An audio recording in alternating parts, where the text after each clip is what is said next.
Je suis qui je suis, c'est-à-dire Jean-Jacques Charles, voilà, né à Paris, originaire du Nord-Pas-de-Calais, le Nord du côté de ma mère et le Pas-de-Calais du côté de mon père.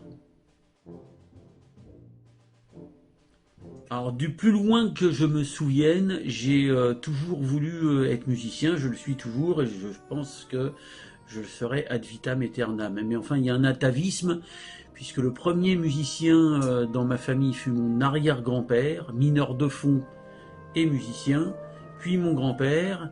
C'est mon père qui fut le premier professionnel, par contre, dans la famille, et j'ai suivi la voie. Alors, mon premier contact, il remonte à une bonne trentaine d'années. À l'époque, c'est le Brass Band Normandie qui était venu faire un concert à Brie-Comte-Robert, où j'étais directeur de l'école de musique. J'avais 23 ans, si mes souvenirs sont exacts. Donc ça remonte à fort loin. Alors, mon lien, il est en fait avec son chef, Emmanuel Descoles, puisque nous partageons le même bureau à la musique des Gardiens de la Paix.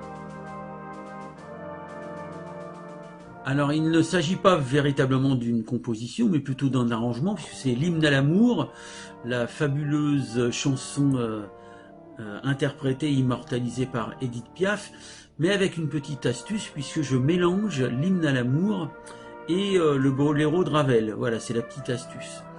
De quand date cet arrangement? Il y a pas mal d'années déjà, et en fait c'était pour la musique des Gardiens de la Paix, pas pour brass band au départ, mais pour très grand ensemble de cuivres, c'est-à-dire l'intégralité des cuivres présents ce jour-là à l'harmonie. Voilà, une très grosse formation.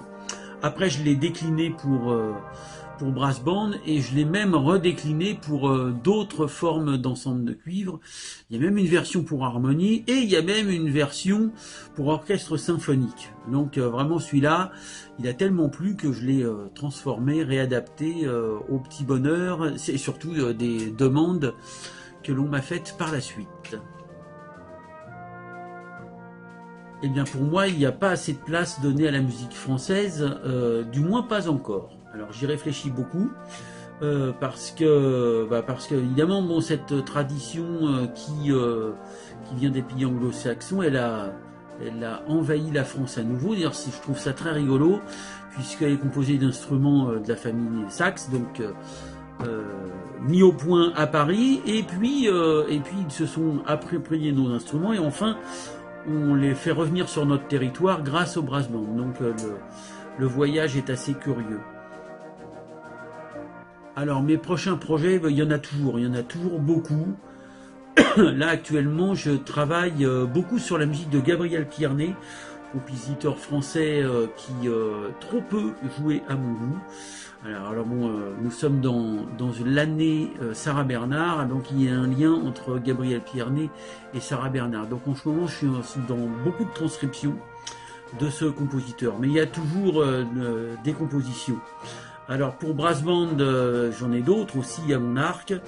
Il y a notamment Northern Lands, une pièce pour trombone et brass band que j'ai écrite à l'attention de Benoît Dehaene. Et il y en a une autre, voilà, pour alto et brass band que j'ai à mon répertoire. Alors le matin, moi, c'est tartine, beurre salé, confiture. Et c'est pas possible de démarrer autrement. Alors, j'habite la Bourgogne, donc c'est difficile de ne pas commencer par la fondue bourguignonne, mais toutes les galettes, moi, ça me va bien, pas de souci. Je vais faire la bonne réponse qui va bien. Le Mont-Saint-Michel, il est en France. Un souvenir d'une de mes premières sorties, sinon la première sortie avec la musique des Gardiens de la Paix. Alors c'était pas en Bretagne, c'était en Normandie. Allez, on va dire que c'est pas si loin que ça. C'était à côté du Havre et je me souviens d'un morceau d'ensemble à l'issue d'un week-end de festival, avec toutes les harmonies fanfares réunies autour de moi sur la place, et au milieu, dans une marche militaire, les quelques élèves de la classe de violon qui jouaient le caïd avec la centaine de musiciens. Ça reste un sacré souvenir. J'y ai pas cru. Alors, le mot de la fin, ce sera peut-être le mot d'un début ou d'une suite. 10 ans, c'est un très bel anniversaire. Alors on se donne rendez-vous pour le 20e anniversaire. Bon anniversaire.